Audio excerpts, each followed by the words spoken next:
अस्सलामुअलैकुम।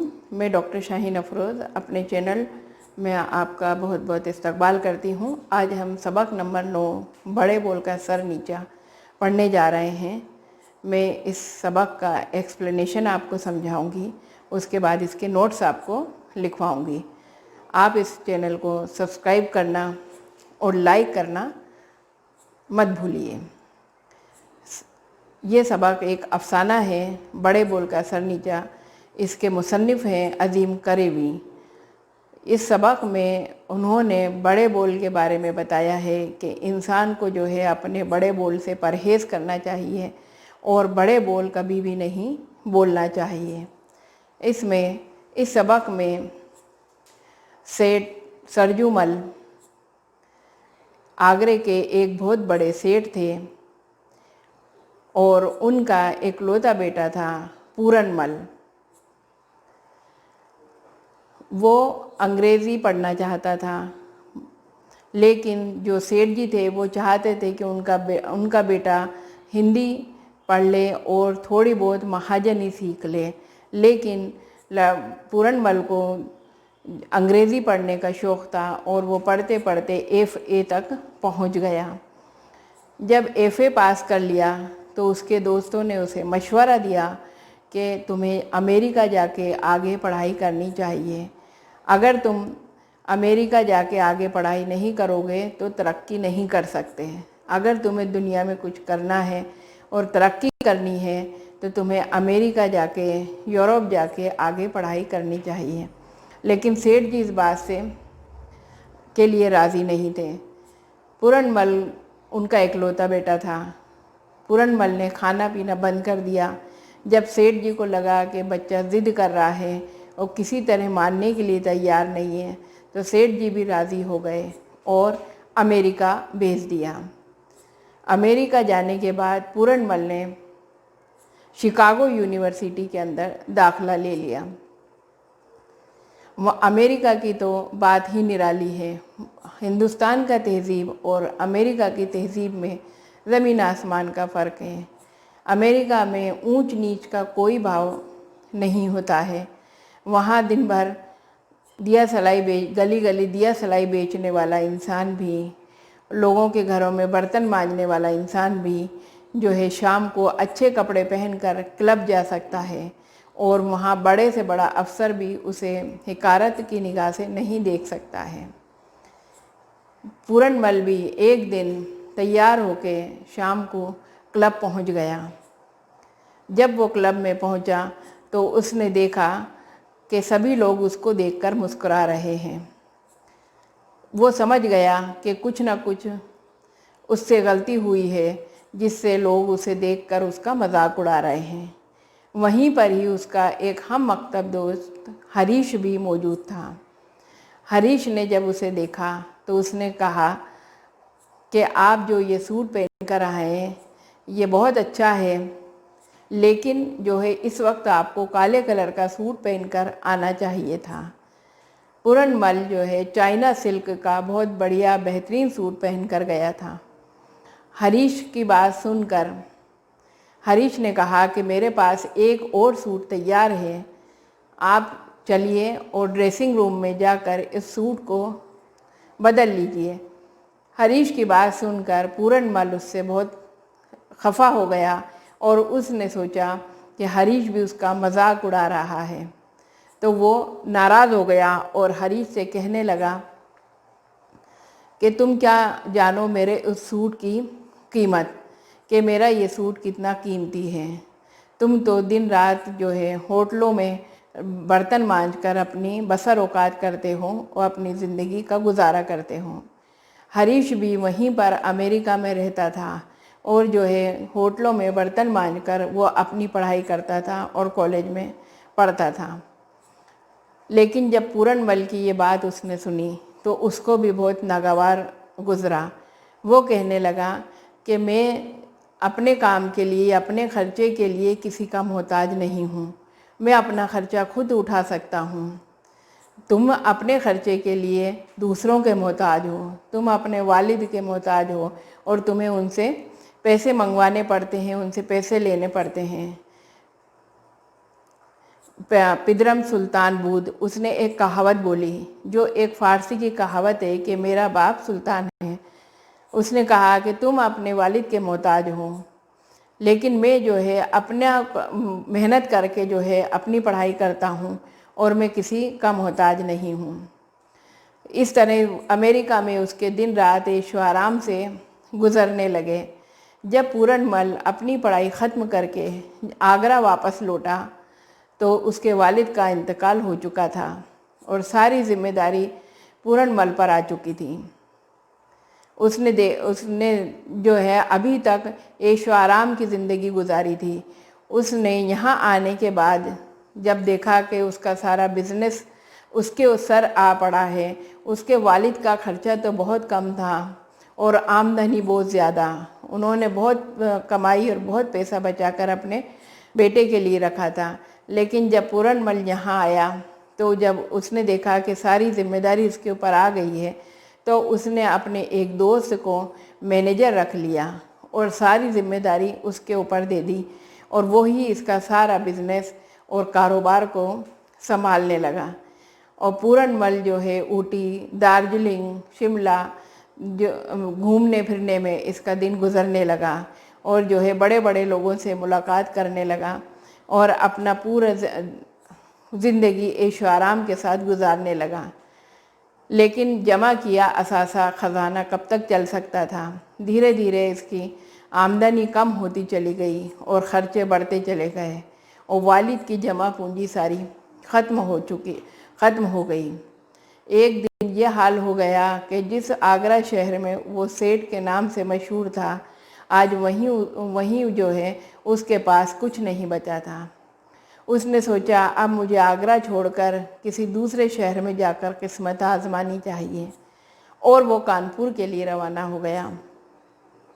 वहाँ उसने एक अखबार में देखा कि उसके लायक एक फैक्ट्री में कोई नौकरी खाली है, आसामी खाली है। वो जो है वहाँ पहुँचा, वहाँ उसने दरख्वास्त लगाई।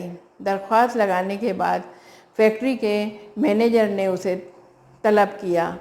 जब ये फैक्ट्री पहुँचा, मैनेजर के कमरे में पहुँचा तो मैनेजर इसे देखकर हैरान रह गया। इसने इससे पूछा कि क्या आपने शिकागो कॉमर्शियल कॉलेज से अपनी डिग्री हासिल की है?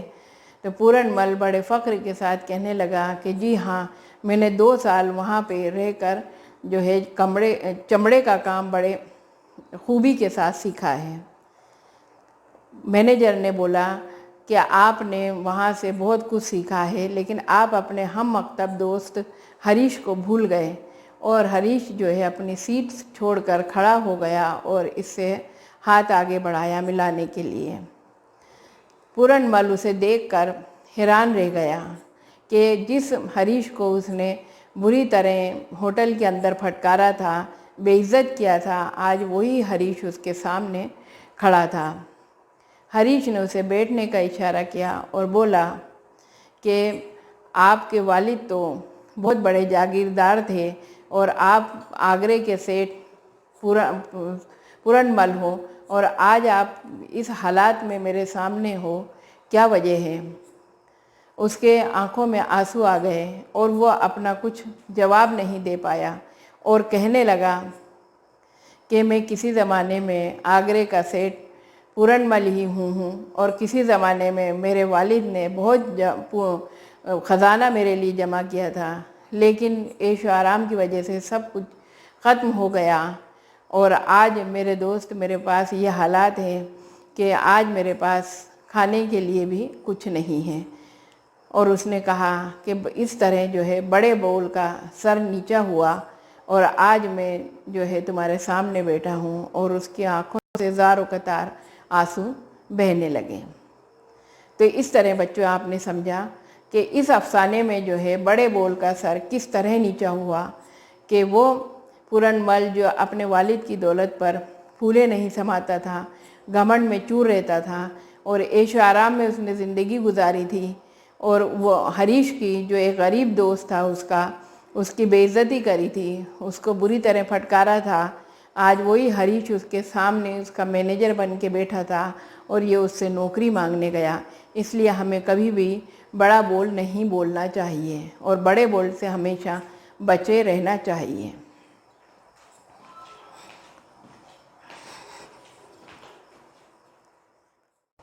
अभी मैंने आपको सबक का एक्सप्लेनेशन समझाया है, इस अफसाने की पूरी कहानी मैंने आपको समझाई है।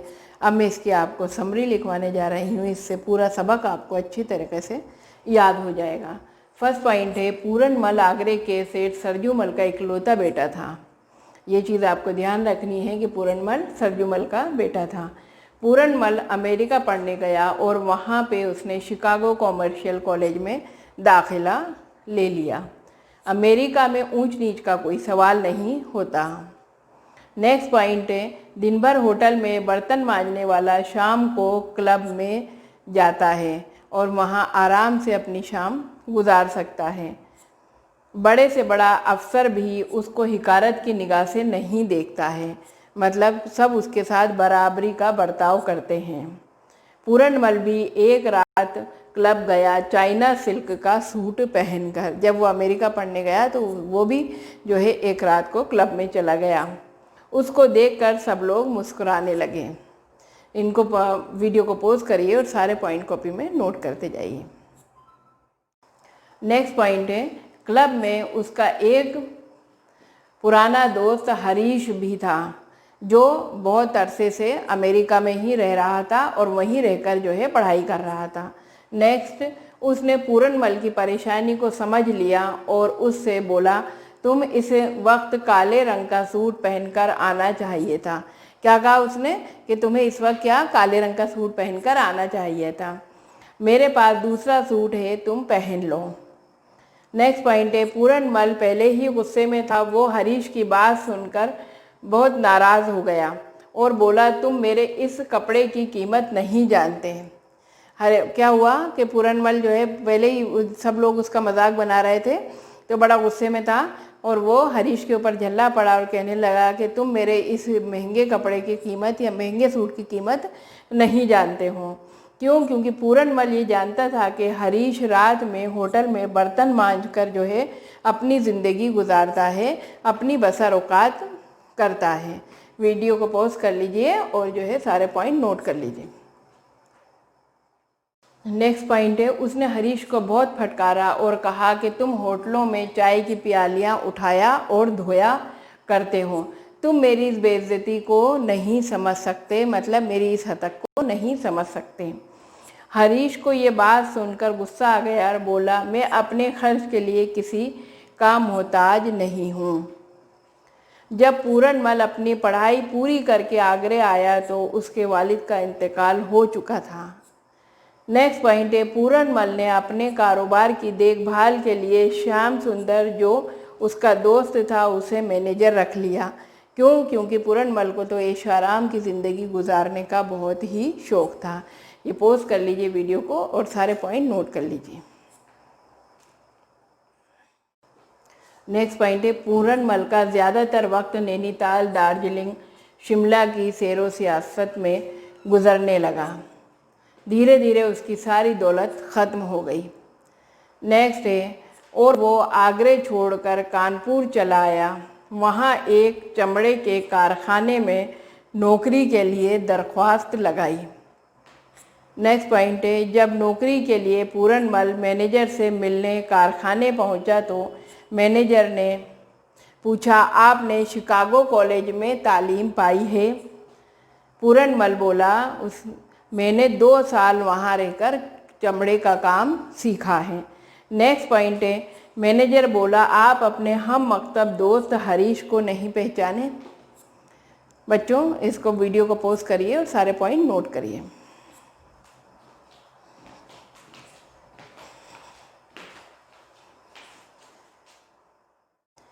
हरीश ने कहा, आपके वालिद तो बड़े रईस और मालदार हैं, आप ये नौकरी क्यों करना चाहते हैं?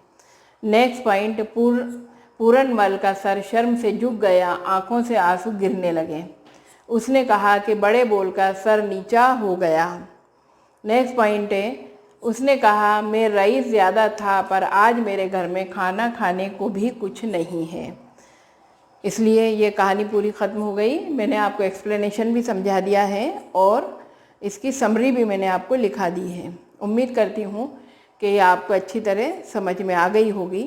ये सबक अफसाना जो है बड़े बोल का सर नीचा। अगर आपको वीडियो अच्छा लगा है तो आप इसको लाइक करिए और सब्सक्राइब करना मत भूलिए, ताकि आगे आने वाले वीडियो का नोटिफिकेशन आपको वक्त पर मिलता रहे। खुदा हाफिज़।